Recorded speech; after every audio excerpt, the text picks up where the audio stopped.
Welcome back to the session of science and technology.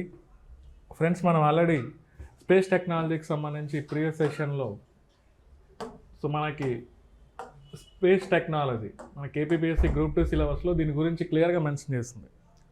Okay, మన భారతదేశం use చేసినటువంటి launch vehicles ఎలా ఉన్నాయి, మనం డెవలప్ చేసుకున్నటువంటి శాటిలైట్స్ ఎలా ఉన్నాయి, మన ఇండియా లాంచ్ చేసినటువంటి ఇంపార్టెంట్ స్పేస్ మిషన్స్ గురించి చదవమన్నారు. అఫ్ కోర్స్ శాటిలైట్స్ అప్లికేషన్స్ గురించి చదవమన్నారు. ఈ పాయింట్ ఆఫ్ వ్యూలో మనల్ని చూడమన్నాడు సిలబస్లో. ఓకే, ఎనీహౌ మనకి జనరల్గానే ఇది జనరల్ స్టడీస్లో కూడా స్పేస్ టెక్నాలజీ అనేది ఒక important area. Even current affairs point of వ్యూలో కూడా సైన్స్ అండ్ టెక్నాలజీలో ఒక ఇంపార్టెంట్ ఏరియా. బట్ మనకి ఇది కొంతవరకు మెయిన్స్లో ఇంక్లూడ్ అయింది కాబట్టి దాన్ని హిస్టారికల్ బ్యాక్గ్రౌండ్స్ అన్నీ చూసుకుంటూ వెళ్ళాల్సినటువంటి అవసరం ఏర్పడింది మనకి ఇక్కడ. ఎనీహో దాన్ని పాయింట్అవుట్ చేస్తూ ఆ పాయింట్ ఆఫ్ వ్యూని నేను ఫస్ట్ నుంచి మీకు మన ఇండియాలో ఈ స్పేస్ టెక్నాలజీకి సంబంధించి హిస్టరీ అనేది ఏ విధంగా ఉంది, ఆ హిస్టరీని గమనించాం. ఓకే, ఈ శాటిలైట్స్ని ప్రవేశపెట్టడానికి మనం ఉపయోగించేటువంటి ఆర్బిట్స్ ఎలా ఉన్నాయి. ఆర్బిట్స్ అంటే మనం ఫస్ట్ క్లాస్లో చూసాం. దీనికి సంబంధించి ఒక లొకేషన్స్, శాటిలైట్స్ని తీసుకెళ్లేదానికి మనకు కావాల్సినటువంటి ఆ లొకేషన్స్నే ఆర్బిట్స్ అంటున్నాం. ఓకే, ఆ పాయింట్ ఆఫ్ వ్యూ మనం చూసాం. అదేవిధంగా satellites, types of satellites, communication satellites ఎలా ఉంటాయి, రిమోట్ సెన్సింగ్ శాటిలైట్స్ ఎలా ఉంటాయి, నావిగేషన్ శాటిలైట్స్ సంబంధించి నేను ఒక పాయింట్ ఆఫ్ వ్యూలో మీకు గగన్ అనే వ్యవస్థ గురించి చెప్పా. Gagan GPS guided geo augmented navigation. So అది ISRO airports authority of India ఇద్దరు కలిసి డెవలప్ చేశారు. ఆ గగన్లో GSAT-8, GSAT-10, GSAT-15 లాంటి ఉపగ్రహాలని ప్లేస్ చేశారు. అది పనిచేయాలంటే కొంత GPS అనేది గైడ్ చేస్తుంది. బట్ ఇది పక్కన పెడితే మనకి ప్రత్యేకంగా మన భారతదేశానికి సంబంధించినటువంటి ఒక రీజనల్ నావిగేషన్ సిస్టమ్, అది ఇంకా మనం కంప్లీట్గా చూడలేదు, లాస్ట్లో మనం చూస్తాం. ఎనీహౌ మన భారతదేశానికి సంబంధించిన ఇంపార్టెంట్ స్పేస్ మిషన్స్ అన్నాం కదా, దానికి సంబంధించి లాస్ట్లో మనం అది చూడడం జరుగుతుంది. IRNSS. సో దాన్ని నావిక్ అనేటువంటి పేరుతో మనం చెప్తున్నాం. అదేంటంటే రీజనల్ నావిగేషన్ సిస్టమ్. ఓకే, మన భారతదేశం ఏర్పాటు చేసుకున్నటువంటి ఒక నావిగేషన్ వ్యవస్థ మన అవసరాల కోసం. GPS పైన డిపెండ్ అవ్వాల్సినటువంటి అవసరం లేకుండా మన అవసరాలను మనమే తీర్చుకునే విధంగా ఈ IRNSS, Indian regional navigation satellite system అనేది డెవలప్ చేశాం. అందులో దాదాపుగా నావిక్ అంటున్నాం 7 శాటిలైట్స్ని ప్లేస్ చేశాం క్లియర్లీ. 4 ఏమో జియో సింక్రోనస్ ఆర్బిట్స్లో ఉన్నాయి, ఇంకొక 3 ఏమో జియో స్టేషనరీ ఆర్బిట్లో ఉన్నాయి క్లియర్గా. ఓకే, అది కూడా ఇంపార్టెంట్ థింగ్, అది మనం చివరిలో మనం చూస్తాం. ఎనీహౌ అదంతా నావిగేషన్ పర్పస్ అన్నాం. మనం చూసింది ఏంటంటే కమ్యూనికేషన్ శాటిలైట్స్ అంటే ఎలా పనిచేస్తాయి, రిమోట్ సెన్సింగ్ శాటిలైట్స్ అంటే ఎలా పనిచేస్తాయి అనేది మనం చూసాం. సో మళ్ళీ లాస్ట్లో ఈ క్లాస్ ముందు సెషన్లో మనం ఒకసారి ప్రొపెల్లెంట్స్ గురించి మనం చూసాం. ప్రొపెల్లెంట్స్, ఓకే, ఇంధనాలు. ఓకే, దానిలో మనం తెలుగులో అయితే ఇంధనాలు అంటున్నాం. ప్రొపెల్లెంట్ అంటే ఏం లేదు, ఈ రాకెట్ నడిచేదానికి అవసరమైనటువంటి పదార్థాలనే ప్రొపెల్లెంట్స్ అంటున్నాం. అందులో ఒక ఫ్యూయల్ని ఇమాజిన్ చేసుకోవాలి, ఒక ఆక్సిడైజర్. ఆ ఫ్యూయల్ మండించడానికి ఆక్సిడైజర్ అనేది జతగా ఉండాలి. ఆక్సిడైజర్ లేకుంటే ఫ్యూయల్ అనేది జనరల్గా మండదు.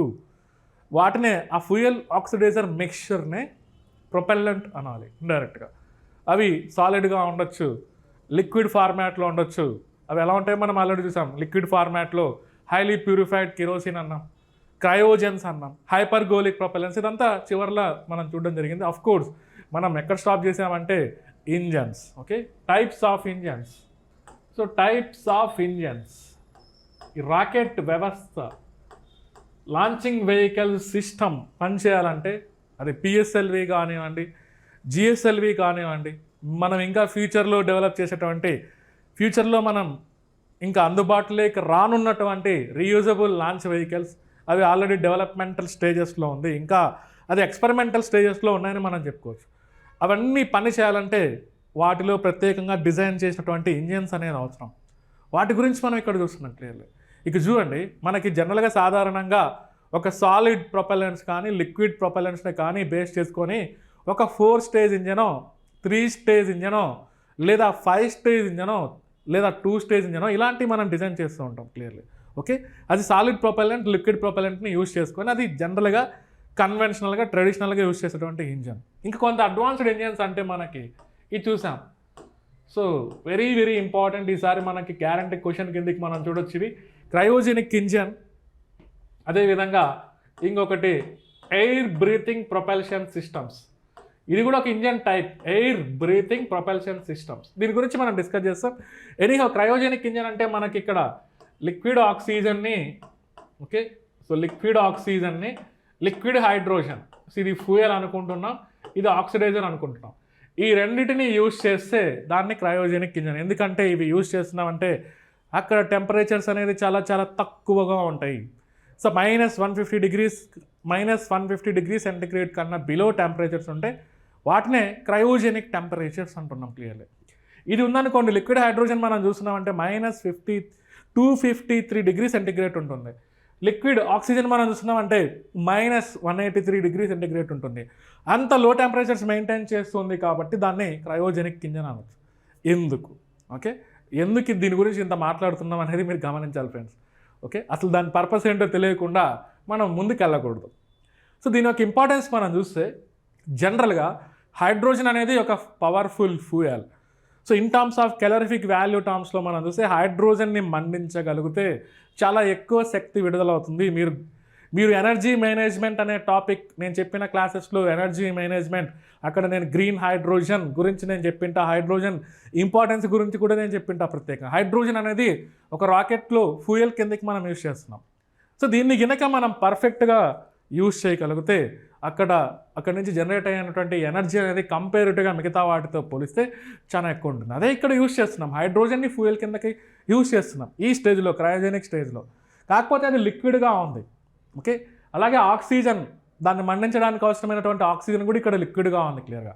ఎందుకు ఇలా ప్లేస్ చేశారంటే ఏం లేదు, వీటి మధ్య ఈ రెండు గ్యాసెస్గా ఉండేదానికంటే లిక్విడ్గా ఉన్నట్లయితే అవి ఈజీగా రియాక్ట్ అవుతాయి.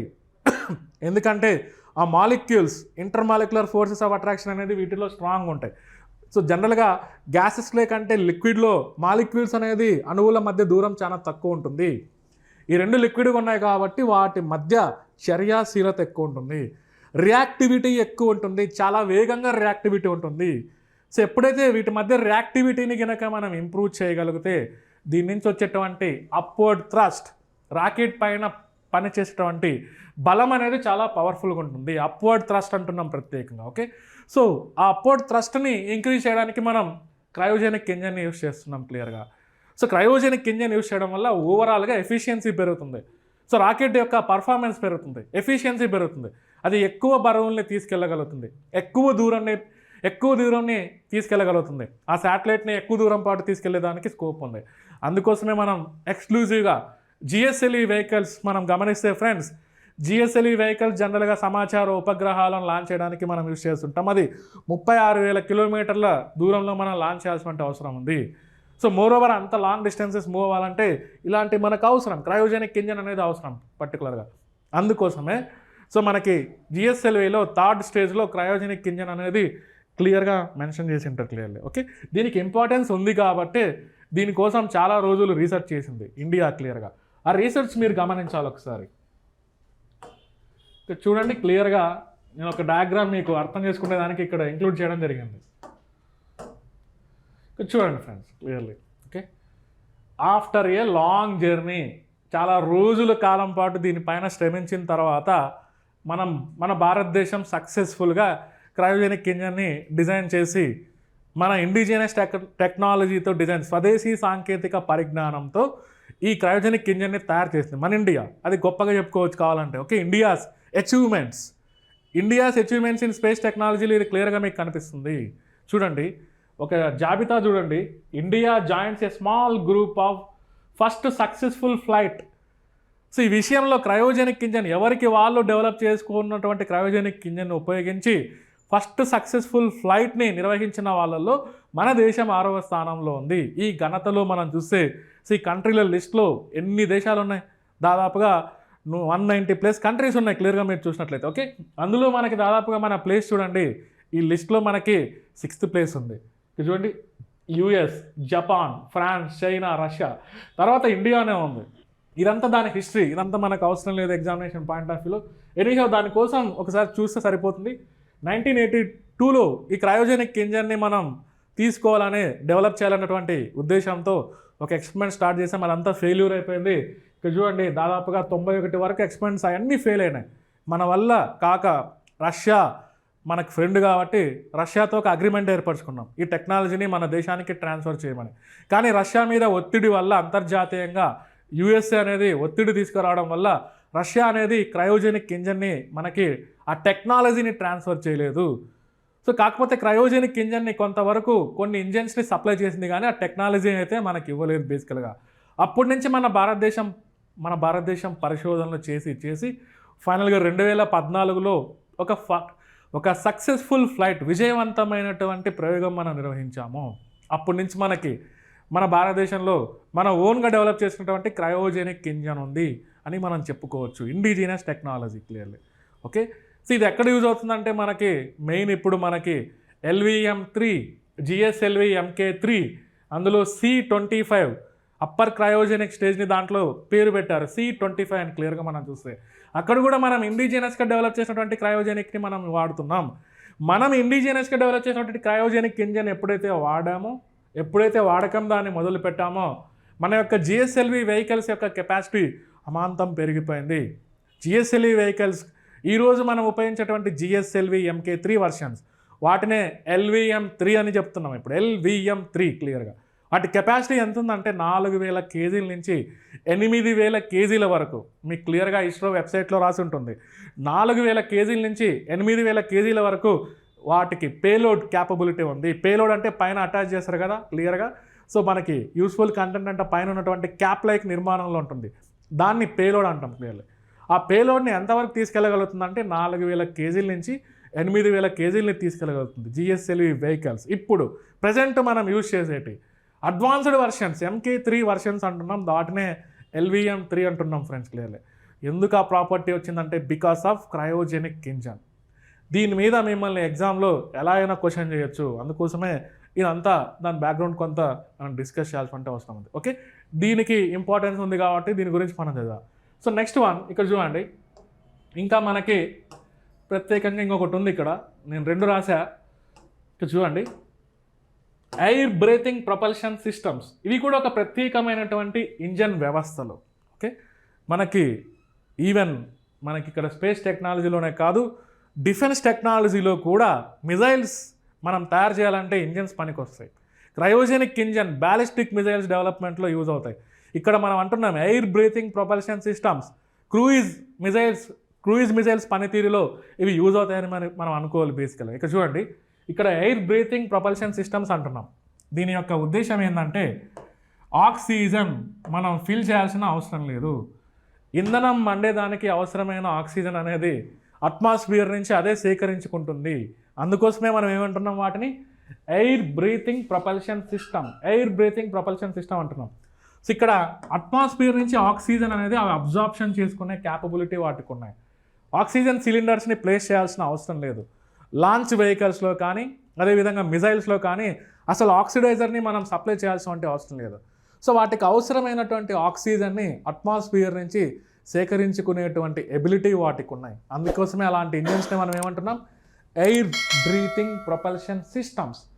Very very important thing. ఇందులో మనం యూజ్ చేసే ఆ 3 థింగ్స్ మనకి ఎలా ఉంటాయంటే, ఒకటేమో టర్బోజెట్ ఇంజన్. సో ఒక బేసిక్ వర్షన్ టర్బోజెట్ ఇంజన్ అంటున్నాం. ఇంకొకటి దానికన్నా advanced version ramjet engine. So మనం డిజైన్ చేసినటువంటి బ్రహ్మోస్ మిజైల్ ఇది ఉంటుంది క్లియర్గా. ఓకే, సో ఇంకొకటి దీనికన్నా అడ్వాన్స్డ్ వర్షన్ మనం చూస్తే okay scramjet engine SCRAMJET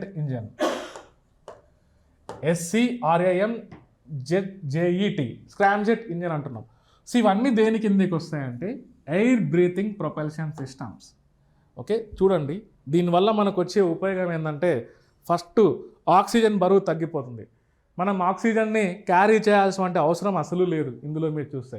so moreover oxygen అది అట్మాస్ఫియర్ నుంచి చాలా హై స్పీడ్స్తో సక్ చేస్తూ ఉంటుంది. సో ఇది చూడండి, రామ్జెట్ ఇంజన్ అయితే ఆల్మోస్ట్ అది ఒక సబ్సోనిక్ స్పీడ్స్తో లోపలికి సక్ చేస్తూ ఉంటుంది.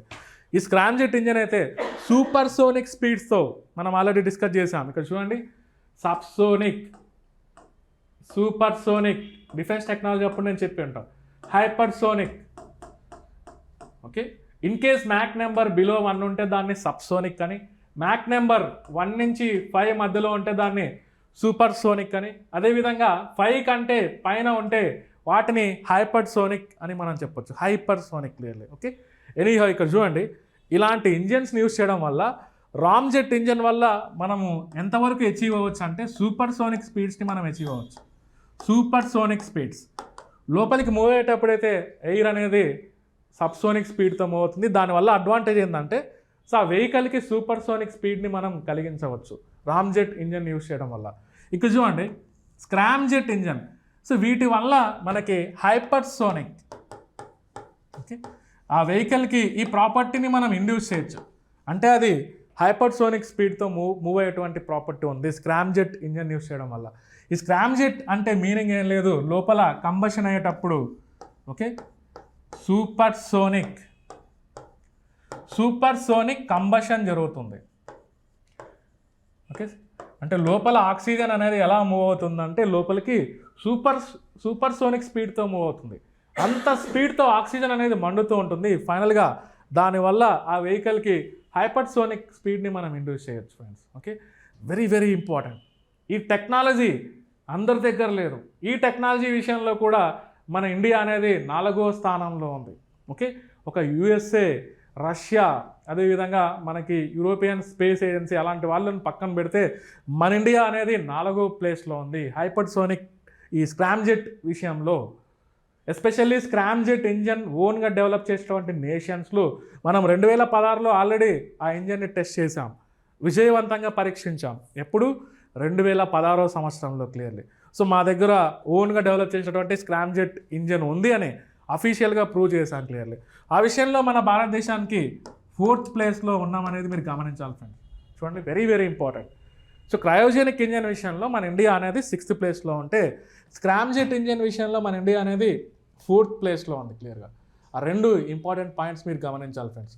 ఎనీహౌ ఇవన్నీ మనం ఏమని చెప్పాలంటే air breathing propulsion system. Okay, especially మనకి స్పేస్ టెక్నాలజీలో ఇవి ఎక్కడ యూజ్ అవుతాయంటే ఎస్పెషల్లీ ఇవన్నీ స్క్రామ్జెట్ ఇంజన్ ఇలాంటివి ఫ్యూచర్లో మనకి ఈ ప్రోగ్రామ్ ఒకటి ఉంది, రీయూజబుల్ లాంచ్ వెహికల్ అనేది ఒకటి డెవలప్ చేయాలని మనం అనుకుంటున్నాం. దానికి సంబంధించి సిరీస్ ఆఫ్ ఎక్స్పెరిమెంట్ జరుగుతున్నాయి. 2016 నుంచి ఈ RLVTD, దాని పేరు ఏంటంటే RLVTD అంటున్నాం, reusable launch vehicle technology demonstrator. Okay, 2016 నుంచి దానికి సంబంధించి ఎక్స్పెరిమెంట్స్ అనేది దాదాపుగా ఒక 4 కాంపోనెంట్స్ కిందకి డివైడ్ చేసి వాటిని ప్రయోగిస్తూ ఉన్నారు క్లియర్గా మీరు చూసినట్లయితే. RLVTD ఇప్పటి వరకు మనం యూజ్ చేసేటన్ని రీయూజబుల్ కాదు, అవి ఒకసారి మనం ప్రయోగించినాక మిగిలితే స్పేస్ డెబ్రీస్ కన్నా మిగులుతాయి లేదా సముద్రంలో పడిపోతూ ఉంటాయి క్లియర్గా. ఆ స్టేజెస్ అనేది మనం చూసినట్లయితే. బట్ ఇక్కడ వీటికి ఉన్న ప్రత్యేకత రీయూజబుల్ లాంచ్ వెహికల్స్. సో మళ్ళీ వాటిని ఎన్నిసార్లు అయినా మనం యూజ్ చేసుకోవచ్చు. ఎకనామిక్గా చాలా బెనిఫిట్స్ ఉన్నాయి దానివల్ల. ఇలాంటి టెక్నాలజీ అమెరికాకు సంబంధించినటువంటి స్పేస్ ఎక్స్ సంస్థ, సో ఎలన్ మస్క్కి సంబంధించినటువంటి స్పేస్ ఎక్స్ సంస్థకి ఈ టెక్నాలజీ ఉంది. రీయూజబుల్ లాంచ్ వెహికల్స్ వాళ్ళు యూజ్ చేస్తూ ఉంటారు. సో మనం కూడా అలాంటిది కావాలనుకున్నాం కాబట్టి ఆ ఎక్స్పెరిమెంట్ని మనం స్టార్ట్ చేసాం. ఎప్పుడంటే 2016లో. సో దాన్ని ఫస్ట్ మనం స్టార్ట్ చేసాం 2016లో. మీరు ఒక చార్ట్లో మీరు గమనించాలి క్లియర్గా. ఇక్కడ చూడండి ఫ్రెండ్స్, చూడండి ఇక్కడ క్లియర్గా ఉంది ఈ చార్ట్లో మీరు చూస్తూ. Very very important. ఖచ్చితంగా ఈసారి ఎగ్జామ్లో మిమ్మల్ని అడుగుతారు గ్యారంటీగా Group 2 ఎగ్జామినేషన్లో. సో RLVTD మిషన్ అంటున్నాం. ఓకే, మిషన్ అంటున్నాం, మిషన్ మోడ్ యాక్టివిటీతో ఇది జరుగుతుంది ఎక్స్పెరిమెంట్ అనేది. 4 స్టేజెస్ అంటున్నాం, ఇక్కడ రాసింది 4 స్టేజెస్ అనేది క్లియర్గా. So RLVTD mission consist of 4 major steps before the development of the final reusable launch vehicle. ఫైనల్గా ప్రపంచానికి మా దగ్గర కూడా ఈ రీయూజబుల్ లాంచ్ వెహికల్, పునర్వినియోగ వాహక నౌక తెలుగులో చెప్పుకోవాలనుకుంటే క్లియర్గా. ఓకే, సో దాన్ని మళ్ళీ ప్రయోగించవచ్చు కాబట్టి దాన్ని రీయూజబుల్ లాంచ్ వెహికల్ అంటున్నాం. అది ఒకటి ఉంది అని చెప్పడానికి ఈ 4 సక్సెస్ చేసి చూపిస్తే అప్పుడు మనం ప్రపంచానికి చెప్పొచ్చు ఓకే మన దేశంలో ఇది కూడా ఉంది అని. దీనిపైన పరిశోధన జరుగుతుంది క్లియర్గా. 2016 నుంచి ఆ పరిశోధన స్టార్ట్ అయింది. ఇక్కడ రాసింది చూడండి, ఫస్ట్ పరిశోధనలు ఏమంటున్నారు, దీన్ని పేరు రాసింది చూడండి ఇక్కడ, హైపర్సోనిక్ ఫ్లైట్ ఎక్స్పెరిమెంట్. జస్ట్ ఒక విమానం మాదిరి ఒక చిన్న ఎక్స్పెరిమెంట్ డిజైన్ చేసి ఆ విమానాన్ని గాల్లోకి ఏరోప్లేన్ని గాల్లోకి పంపించారు. అది హైపర్సోనిక్ స్పీడ్తో మూవ్ అయ్యేటట్లు చేశారు. దాన్ని మళ్ళీ తిరిగి బ్యాక్ తీసుకొని వచ్చారు. అందుకే దాన్ని ఏమంటున్నాం, hypersonic flight experiment. It was conducted in May 2016.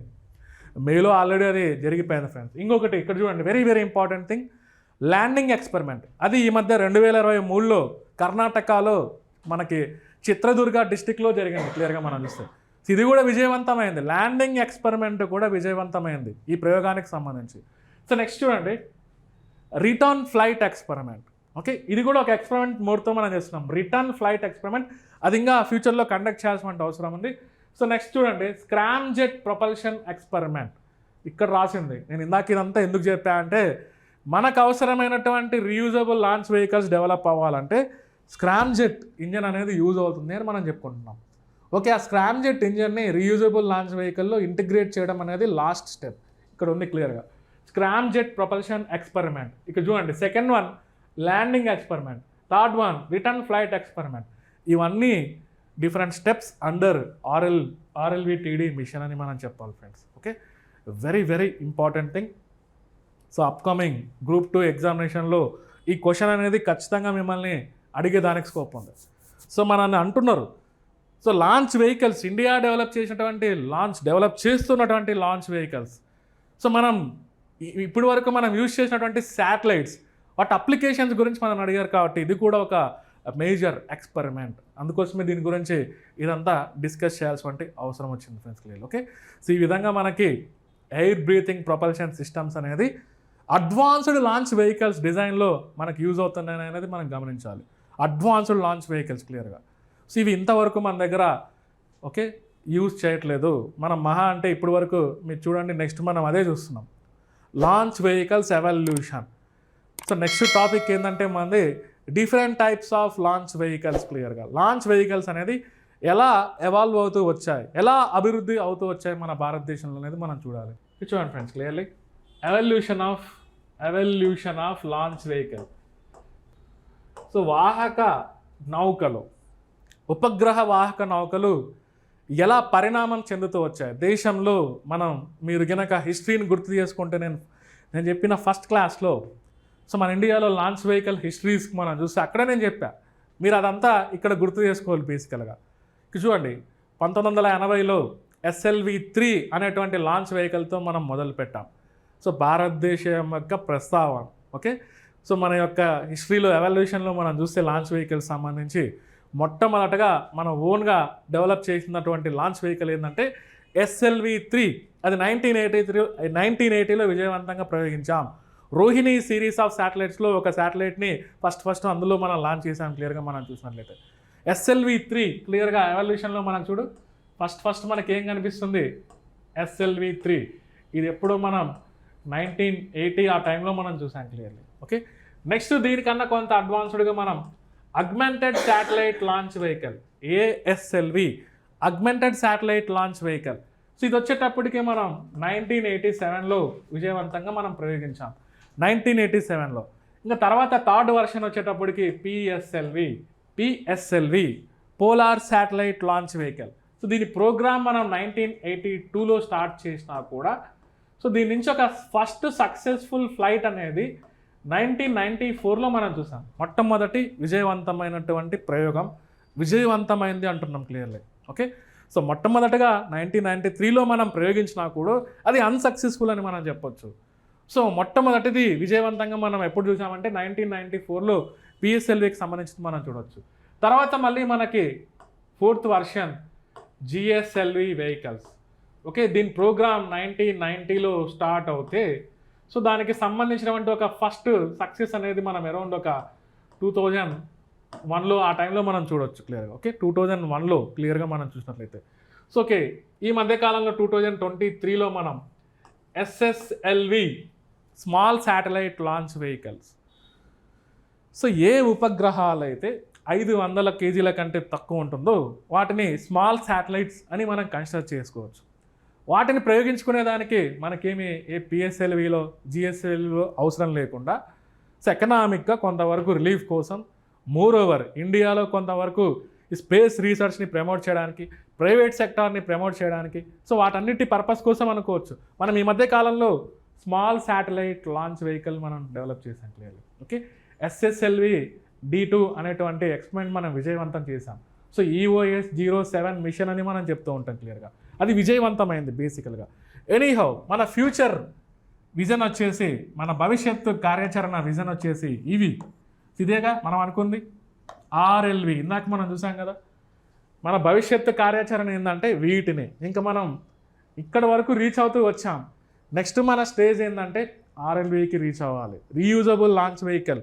So అది కనుక మనం తయారు చేస్తే స్పేస్ టెక్నాలజీలో భారతదేశం యొక్క ఘనత అనేది ఎక్కడికో రీచ్ అవుతుంది. సో ఎప్పుడు 1969లో మీరు చూస్తే ఇస్రో స్టార్ట్ అయింది. ఆ టైంలో ఈ లాంచ్ వెహికల్ సంబంధించినటువంటి పార్ట్స్ సైకిల్ మీద తీసుకెళ్తూ ఉండేవాళ్ళం. అది మనం స్టార్ట్ అయినటువంటి మొట్టమొదటి స్టెప్. ఓకే, అప్పటికే ఒక రష్యా, అమెరికా ఇవన్నీ స్పేస్ టెక్నాలజీలో ఎలా అచీవ్ అయ్యాయో మీ అన్ని హిస్టరీలో చూడొచ్చు బేసికల్గా. బట్ మన ఇండియా అనేది చాలా లేటుగా స్టార్ట్ అయింది. క్లియర్గా మనం చూసినట్లయితే 1969 ఇస్రో అనేది ఫామ్ అయినప్పటి నుంచి ఇదంతా డెవలప్ అవుతూ వచ్చింది. ఈరోజు మనం ఎక్కడి దాకా రీచ్ అయ్యామో మీరు చూడొచ్చు. ఇదంతా ఎంత ఫాస్ట్గా రీచ్ అయ్యామో మీరు చూడొచ్చు క్లియర్లీ. సో నెక్స్ట్ కనుక RLV-TD reusable launch vehicle technology mission అనేది విజయవంతం చేస్తే ఖచ్చితంగా స్పేస్ టెక్నాలజీలో ఇండియా అనేది సో టాప్ పొజిషన్లో, సో టాప్ 5 కంట్రీస్ లిస్ట్లో మనల్ని పెట్టవచ్చు క్లియర్గా మనం చూసినట్లయితే. ఓకే, అడ్వాన్స్డ్ లాంచ్ వెహికల్స్ అంటున్నాం, రీయూజబుల్ లాంచ్ వెహికల్స్. ఇంకా మనం ఏ శాటిలైట్ అయినా అలా ప్లేస్ చేసేసి మళ్ళీ దాన్ని ఆ లాంచ్ వెహికల్ని భూమి మీదకి తీసుకొని రావచ్చు. అలాంటి అడ్వాన్స్డ్ టెక్నాలజీ SpaceX సంస్థ దగ్గర ఉంది. సో అలాంటిదే మనకు అవసరమని భావించి మన ఫ్యూచర్ని మనం గ్రహించి మనకు అవసరం కాబట్టి మనం ఎన్నో శాటిలైట్స్ని, ఎన్నో అప్లికేషన్స్ని వాటి ద్వారా మనం పొందాల్సిన అవసరం ఉంది. అందుకోసమే దీనికి ఒక ఇంపార్టెన్స్ ఉంది. ఎనీహౌ దీని డిజైన్లో ప్యూర్లీ మనకి air breathing propulsion system, scramjet ఇంజన్ని కనుక మనం చివర్లో దాంట్లో కనుక సక్సెస్ఫుల్గా ఇది రీయూజబుల్ లాంచ్ వెహికల్ అనుకుంటే దీంట్లో కనుక స్క్రామ్ జెట్ ఇంజన్ని ప్లేస్ చేసి మనం సక్సెస్ చేస్తే ఆ రోజు నుంచి మన దగ్గర రీయూజబుల్ లాంచ్ వెహికల్ ఉన్నట్లు. So this is all about evolution of launch vehicles in India. So ఇంకా ఎవాల్వ్ అవుతూ ఉంది, ఇంకా మనం నెక్స్ట్ స్టేజ్కి రీచ్ అవ్వాల్సిన అవసరం ఉంది. నేను వీటి గురించి ఒకసారి చూడాలి ఫ్రెండ్స్ క్లియర్లీ. ఓకే, ఇక్కడ చూడండి. సో SLV స్టార్ట్ చేసినప్పుడు అందులో యాక్చువల్గా 4 స్టేజ్ ఇంజన్ ఉండేది. 4 స్టేజ్ ఇంజన్, అదంతా సాలిడ్ ప్రొపెల్లెన్స్ని యూజ్ చేసుకుంటూ ఉండేది. ఓకే, SLV స్టార్ట్ చేసినప్పుడు ఆ వెహికల్లో 4 దశల ఇంజన్ వ్యవస్థ ఉండేది, అదంతా సాలిడ్ ప్రొపెల్లెన్స్. అదేవిధంగా ASLVని మనం ప్రయోగించినప్పుడు అప్పుడు మనకి ఈ 5 స్టేజ్ ఇంజన్ యూజ్ చేసాం. అవి కూడా అన్ని సాలిడ్ ప్రొపెల్లెన్స్, అవి కూడా అన్ని ఘన పదార్థాలుగా ఉండేవి. ఓకే, ఇక్కడ చూడండి పిఎస్ఎల్వి స్టార్ట్ చేసేటప్పటికి మనం మళ్ళీ 4 స్టేజ్ ఇంజన్ని డిజైన్ చేసాం. కాకపోతే ఇందులో ఉన్న స్పెషాలిటీ ఏంటంటే ఓకే, ఒక 2 స్టేజెస్ ఏమో సాలిడ్, ఇంకొక 2 స్టేజెస్ ఏమో లిక్విడ్ స్టేజ్లో ఉన్నాయి. సో అందులో ఈ సాలిడ్ విషయానికి వస్తే మనకి first and third stage solid అంటున్నాం, second and fourth stage liquid అంటున్నాం క్లియర్లీ. ఓకే, ఈ పిఎస్ఎల్వి వెహికల్ గిరక మీరు ఎప్పుడన్నా ప్రయోగించినప్పుడు మీరు చూస్తే సో ఫస్ట్ స్టేజ్ సపరేట్ అయింది, సెకండ్ స్టేజ్ సపరేట్ అయింది, సో థర్డ్ స్టేజ్ సపరేట్ అయింది, ఇంకా fourth stage last stage separate అయింది అని చెప్తుంటారు బేసికల్గా. అది మూవ్ అవుతుందని చెప్తుంటారు. అవన్నీ 4 స్టేజ్ ఇంజన్ అంటున్నాం బేసికల్. ఓకే, అందులో మనకి 2 సాలిడ్ స్టేట్ ఉన్నాయి ప్రొపెల్లెన్స్, 2 లిక్విడ్ స్టేట్ ఉన్నాయి. So first and third stage ఏమో సాలిడ్ అంటున్నాం, సెకండ్ అండ్ ఫోర్త్ స్టేజ్ ఏమో లిక్విడ్ స్టేజ్లో ఉంటుంది. ప్యూర్లీ పిఎస్ఎల్వి వెహికల్స్ అనేది 4 స్టేజ్ ఇంజన్స్ అంటున్నాం క్లియర్లీ. బట్ ఇక్కడ చూడండి GSLV, ఇవన్నీ ఈ మధ్య మనం ఇందులో మనకి MK1, MK2, MK3 వర్షన్స్, వీటినే ఇంకొక పేరుతో మనం ఇంకొక నేమ్తో ఆర్ అంటున్నాం ఇక్కడ. LVM3 అనేటువంటి పేరుతో మనం ఈ మధ్య దాని నేమ్ చేంజ్ చేసాం. సో ఇట్స్ వెబ్సైట్లో క్లియర్గా MK3 అని రాసి బ్రాకెట్లో ఇది రాసింటారు, LVM3 అని బేసిక్గా. సో ఈ GSLV వర్షన్స్లో advanced versions, so Baahubali launch vehicles అంటాం, ఎందుకంటే అంత బరువునది మోయగలుగుతుంది. సో వీటికి ఉన్న ప్రాపర్టీ మీరు చూస్తే దాదాపుగా ఇది 4000 కేజీల నుంచి 8000 కేజీల పేలోడ్ వరకు అది మోయగలుగుతుంది. ఓకే, 4000 కేజీలని బేసికల్గా ఒక జియో స్టేషనరీ ఆర్బిట్కి తీసుకెళ్ళగలుగుతుంది. 4000 కేజీలు, 8000 కేజీల వరకు అనుకోండి లో ఎర్త్ ఆర్బిట్లో ఆ శాటిలైట్ని లాంచ్ చేయగలుగుతుంది. ఓకే, GSLVకి ఉన్నటువంటి లాస్ట్ వర్షన్ ఇక్కడ MK3 వర్షన్, LVM3 వర్షన్ అంటున్నాం కదా, దానికి ఉన్నటువంటి ప్రజెంట్ స్పెసిఫికేషన్స్ అంటున్నాం క్లియర్లీ. ఎనీహౌ దీని డెవలప్మెంట్లో మనం చూస్తే ఖచ్చితంగా ఇది 3 stage engine. So first solid, second core liquid stage అంటున్నాం, third upper cryogenic stage. So upper cryogenic stage అనేది ఎక్స్క్లూజివ్గా మనకి ఎక్కడ యూజ్ అవుతుందంటే జిఎస్ఎల్ఈ వెహికల్స్ డిజైన్ చేయడంలో మనకి క్రయోజెనిక్ స్టేజ్ అనేది యూజ్ అవుతుంది. అది కూడా అప్పర్ స్టేజ్లో అంటున్నాం, థర్డ్ స్టేజ్లో క్లియర్లీ. ఓకే, ఇక్కడ వరకు మీరు గమనించాలి ఫ్రెండ్స్. ఓకే, నెక్స్ట్ ఇక్కడ చూడండి, స్మాల్ శాటిలైట్ లాంచ్ వెహికల్స్, అది లేటెస్ట్. ఇది దీని యొక్క ప్రయోగం అనేది మనం సక్సెస్ఫుల్ చేసింది 2023 ఫిబ్రవరిలో అని మనం చెప్పుకోవచ్చు క్లియర్గా. ఓకే, 2022 మనం నవంబర్లో ప్రయత్నించాం కానీ అది ఫెయిల్ అయింది.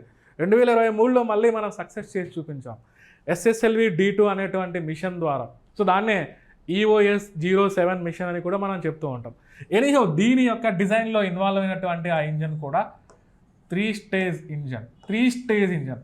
సో ఇవన్నీ పర్టికులర్గా ఇవన్నీ 3 స్టేజ్ ఇంజన్లో మనకు చూస్తే అవి కూడా సాలిడ్ ప్రొపెల్లెంట్స్ని యూజ్ చేసుకుంటూ ఉండేటి క్లియర్గా. సో ఇక్కడ వరకు మనం సక్సెస్ఫుల్గా రీచ్ అయ్యాం. బట్ ఇక్కడికి వచ్చేటప్పటికి ఇంకా అది ఎక్స్పెరిమెంటల్ స్టేజెస్లో ఉంది అంటున్నాం క్లియర్గా RLV. So this is all about history of launch vehicles or evolution of launch vehicles in India clearly. Okay, so ఇలా డిజైన్ చేస్తూ వచ్చాం. ఇది అంతా అవుట్డేటెడ్, ఇది ఎప్పుడో మనం తీసేసాం. ఇది జస్ట్ ఎక్స్పెరిమెంటల్ పర్పస్ కోసం మనం యూజ్ చేసాం. బట్ ఇవన్నీ మనం యూజ్ చేస్తున్నాం ప్రజెంట్. సో ఇవి ప్రజెంట్ అచీవ్ చేసినటువంటి విజయాల గురించి మనం తెలుసుకోవాలి. So PSLV achievements, GSLV achievements, SSLV.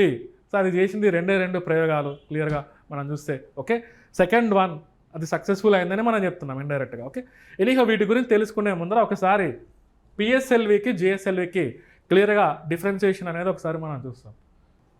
Okay, just so మనం అర్థం చేసుకోవడానికి డయాగ్రామ్ నేను ఇక్కడ యూజ్ చేశాను. ఓకే, దీని స్పెసిఫికేషన్స్ ఇక్కడ మెన్షన్ చేశారు క్లియర్గా. ఓకే, ఎనీహౌ ఇక్కడ చూడండి, ఇది 4 స్టేజెస్, ఇది 3 స్టేజెస్. మనం చూసాం PSLV GSLVకి సంబంధించి.